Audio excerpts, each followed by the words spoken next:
Hi, everybody. Welcome back from spring break. I'm really excited to read with you guys again. I was missing you guys, and I have chosen the book, The Chocolate Touch. And as you can see, it says, can you ever have too much of your favorite food? When everything that touches his lips turns to chocolate, John Midas is about to find out. So there is an old saying that says, too much of a good thing is a bad thing. And I want you to think about, just for a second, um, what that might mean. Too much of a good thing can be a bad thing. And why could that be true? So, something else interesting is the main character, John Midas. There is a King Midas that you may have heard, the Midas touch. And that's also an interesting story as well. So, this kind of goes along with that, that you might enjoy. So, do check that out. And I'm going to exit out of the camera so I can start reading and enjoy. So this is The Chocolate Touch by Patrick Skeen Catling. Pictures by Margot Apple. Most of the time, John Midas was a very nice boy. Every now and then, of course, he broke a rule, such as the rule against pretending to be a tiger when his sister Mary was supposed to be getting to sleep. Generally speaking, however, he behaved very well. He should have behaved better. He lived in a comfortable house surrounded by a green lawn and wide-spreading shade trees that were suitable for climbing. His mother was gentle as well as practical. His father, when he didn't have to hurry to town, spent hours telling John interesting things about baseball, beetles, birds' nests, boats, brigands, and butterflies. John went to school and liked it. His teacher, Miss Plimsoll, was fairly easy to get along with, as long as he did careful work. He had received a new shiny golden trumpet and music lessons as a going to school present. Mrs. Quaver, the music teacher, had soon agreed to let him play small parts, a few notes at a time, with the school, orchestra. Finally, there was Susan Buttercup, who was in his class. Susan had soft yellow curls, round pink cheeks, blue eyes, and one of the best collections of marbles in the neighborhood. John should have been completely well behaved, but he wasn't. He had one bad fault. He was a pig about candy. Boiled candy, cotton candy, licorice, all sorts. Old-fashioned toffee, candied orange and lemon slices, cracker jacks, jelly beans, fudge, black currant lozenges for ticklish throats, nougat, maroon glaces, acid drops, peppermint sticks, lollipops, marshmallows, and above all, chocolates. He devoured them all. And while other boys and girls spent their money on model airplanes, magazines, skipping ropes, and pet lizards, John studied the candy counters. All his money went on candy, and all his candy went to himself. He never shared it. John Midas was candy mad. At lunch one Saturday, Mrs. Midas noticed a couple of little red spots at the end of John's nose. Look, she said to Mr. Midas, John has spots. Mr. Midas leaned forward to look at them. He gravely shook his head and clicked his tongue. John tried to look too, but it was very difficult to see the end of your nose without a mirror, unless you happen to be an elephant with a very long nose that you can bend double. When John tried to look at the end of his nose, first with one eye and then with the other, and then with both together, all that he could see was a pink blur. Besides, trying to look at something so close made his eyes ache. I can't see any spots, Mother, John said. Well, I can, Mr. Midas said. Just because you don't see a thing doesn't mean it isn't there. Try feeling the end of your nose with your finger. John rubbed his finger over the tip of his nose. It felt a bit rough. It may be measles, Mrs. Midas said anxiously. She placed her hand on John's forehead to feel whether he was warmer than usual. But I don't think he has a temperature, she decided. I suspect John has been eating too much candy again, Mr. Midas said. Have you been eating candy this morning, John? Some, John admitted. What? Mr. Midas asked. Well, John replied, well, I had a few cream delights. Susan gave them to me. Anything else? Mr. Midas asked. A little toffee crunch, John said. And what else? Mr. Midas asked, beginning to look cross. That means angry. John's ears grew red. He knew he wasn't supposed to eat candy before meals. Oh, only, hardly anything else, he said. John, Mr. Midas said, and his son recognized the tone. It meant that John had to tell everything. It turned out that John had been around to see most of his friends and had managed to get candy from nearly all of them. The list he recited was a long one. No wonder you have spots, Mr. Midas commented at last. I think we'd better take John to see Dr. Cranium, he said to Mrs. Midas. Dr. Cranium was a tall, thin man with a bald head and a gray mustache. He looked through his glasses at John and said, He eats a lot of candy, Mr. Midas said. He hasn't been eating his meals properly, Mrs. Midas said. That's just what I thought, Dr. Cranium said. I can tell by looking at him that he eats too much candy. The doctor shone a little electric light into John's right ear. Then he shone it into his left ear, and then he shone it in John's nose. He told John to open wide and say, ah. Then he shone the light into John's mouth. Too much candy. Gracious me, he seems to be full of candy. He told John to sit down and relax. Then he picked up a small rubber-headed hammer and gave John a light tap on the right knee just below the joint. John's foot gave a weak kick. John giggled. It's nothing to laugh about, Mr. Midas said. No, John, the doctor reproved him. A healthy little boy who didn't eat too much candy would kick harder than that. I'm sorry, John said politely, but I can kick harder if you want me to. He gave a sudden high kick and knocked the hammer out of Dr. Cranium's hand. It landed on its rubber head and bounced across the room. John! Exclaimed Mrs. Midas. I'm sorry, Dr. Cranium. John, tell the doctor you're sorry for kicking his hammer. I'm so sorry I kicked your hammer, John said. I would recommend less candy, Dr. Cranium told Mr. and Mrs. Midas. An upset stomach can lead to all sorts of complications. On the way home, Mrs. Midas tried to explain to John what she thought the doctor meant by complications. You see, she said, if you put too much of one kind of food in your stomach and not enough of other kinds, it is bad for your whole body, because different parts of your body need different kinds of food. Don't you understand? I think so, John said. You've been eating so much sweet stuff, Mr. Midas added, that there isn't room for eggs and meat and milk and bread and spinach and apples and fish and bananas and all the things you're supposed to have to make you grow big and strong. I like bananas, John said, especially the thin slices covered with chocolate. They're called banana surprises. Mr. Midas looked at Mrs. Midas, and Mrs. Midas looked at Mr. Midas. They both shrugged their shoulders.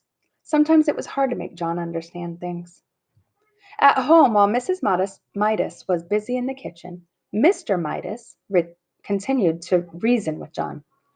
You mean you'd rather eat candy than anything else, and chocolate rather than any other kind of candy? Mr. Midas asked. Yes, John assured him. Oh, yes. Don't you think there's such a thing as enough? Mr. Midas persisted. Don't you think that things are best in their places? I mean, don't you think there's a time for spaghetti and a time for roast beef and even a time for pickled herring and garlic toast, as well as a time for chocolate? Or would you rather have chocolate all the time? Chocolate all the time, John replied emphatically. Chocolate's best, that's all. Other things are just food, but chocolate's chocolate. Chocolate, I think I understand, Mr. Midas broke in sharply. Very well. He took a deep breath and went on. John, he said, if you can't understand what sort of diet is really best for you, can't you at least get it into your head that you make your mother very unhappy when you eat so much candy that you can't eat anything else?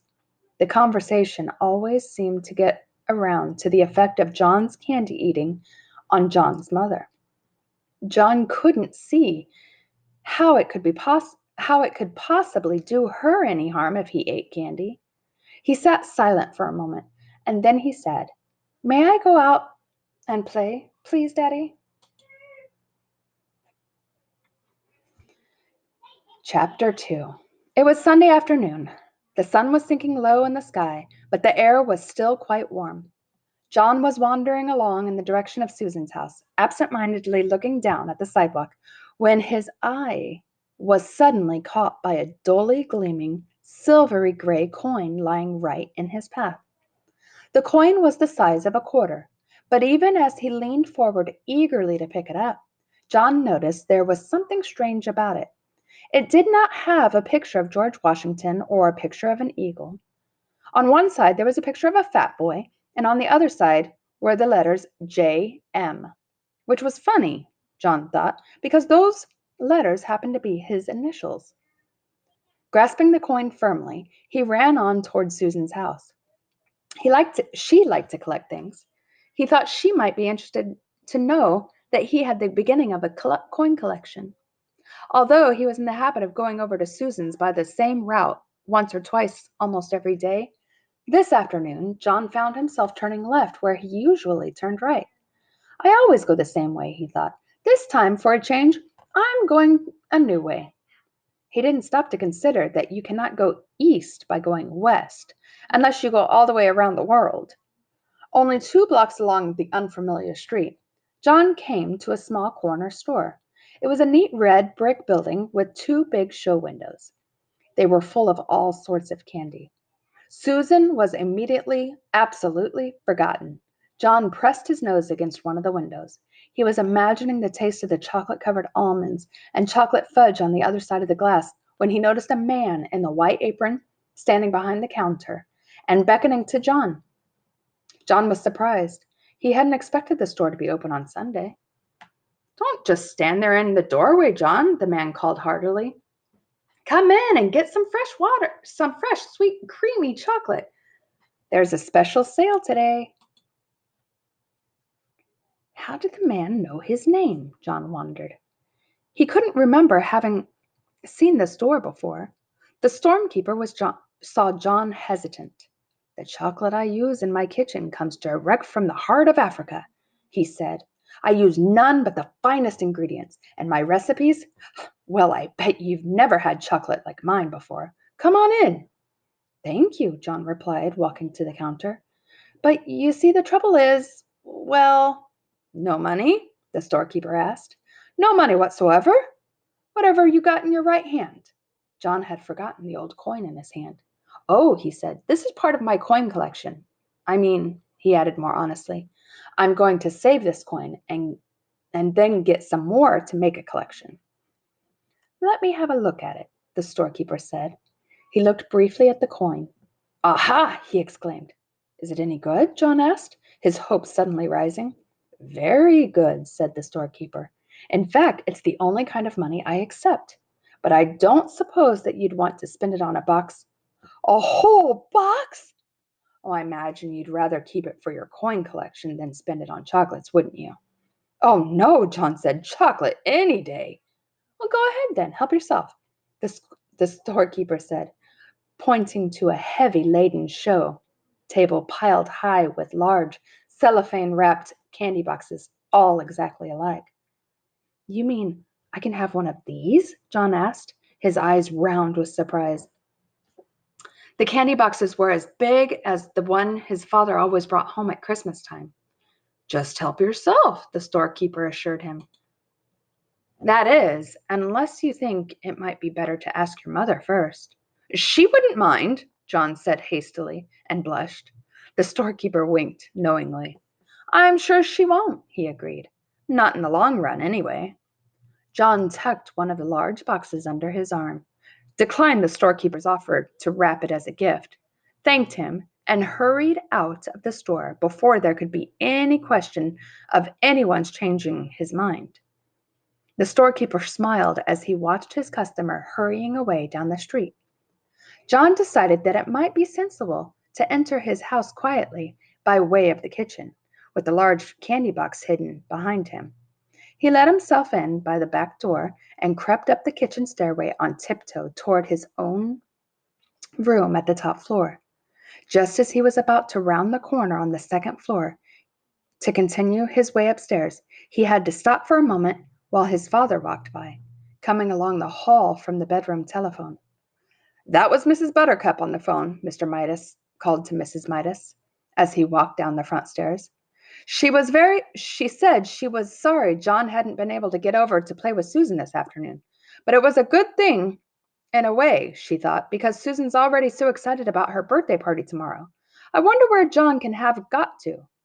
As soon as the second floor was quiet again, and John knew there was no danger that his candy box would be seen, he hurried silently up to his bedroom, pushed open the door, and slid the box under the bed. Then he walked heavily down to the living room. "Well, there you are," said Mrs. Midas. We couldn't imagine where you had been. What have you been doing?" "Oh, just sort of playing around," John said. John usually took a long time to put things away and undress and bathe and get ready for bed, for he thought sleeping was a waste of time. But this evening he started yawning long before his usual bedtime. Sleepy," John announced. "All right," said Mrs. Midas. "You'd better be getting to bed before time for your tonic." John's tonic came in a bottle. It had been prescribed by Dr. Cranium. John had to drink a big spoonful every night to make up for all the vegetables and fruit that he left on his plate at lunch and dinner. The tonic tasted like soap, mud, glue, ink, and paint. It tasted horrible. Much to Mrs. Midas' surprise, John ran ahead of her to the dining room cupboard where the tonic and the tonic spoon were kept. By the time she got there, he had already filled the spoon. Then, without even coaxing, he emptied it into his mouth. "Ugh!" John spluttered. "Ugh! Ugh!" "That's a very good boy," Mrs. Midas said. "Now, why can't you be sensible and eat your nice dinner that way? If you'd only stop eating so much candy, you'd be able to eat your meals properly, and you wouldn't need to take the tonic." Well, soon John was scrubbed in his pajamas and in bed, ready to be tucked in for night. Mrs. Midas sat on the bed and stroked his forehead for a moment, and then she leaned forward and kissed his cheek. John, pretending that he was very sleepy, shut his eyes and began breathing deeply. Then Mrs. Midas noticed, sorry, uh, and noticed him breathing very deeply. When Mrs. Midas rejoined Mr. Midas in the living room, she said, "I've never known John to be so good about going to bed before. He went to sleep in no time." A few seconds after the bedroom door had closed behind his mother, John leaped to the floor, got down on his hands and knees, and felt under the bed for the candy box. He soon had it on the pillow and set to work unfastening it. First, he took off the thin outer layer of cellophane. Then he lifted off the lid. Then he removed a sheet of cardboard. Then he pulled off a square of heavy tinfoil. Then he took out a layer of shredded paper. As the wrappings piled up around him, John became rather anxious. At last he came to a small central ball of cotton batting, and there, right in the middle, was a little golden ball. He picked up the ball with his fingernail and peeled away the gold paper, revealing a tiny piece of plain chocolate. It was the only piece of chocolate in the whole box. Deeply disappointed, John nevertheless put it into his mouth. He had never tasted a chocolate quite like it. It was the most chocolatey chocolate he had ever encountered. So, little John Midas has run into something kind of strange. Instead of going to Susan's house, it looks like he went to a candy store that he had never seen before. And the shop owner knew John by name, and he accepted that coin that had John Midas's initials on it. So that's a little strange. Think about what might happen next. Out of that huge box of chocolate, there was only one little round ball, and he ate it, and it was the best chocolate that he had ever encountered. And I'm going to leave it off for now, and we will revisit this chapter 3 the next time we meet.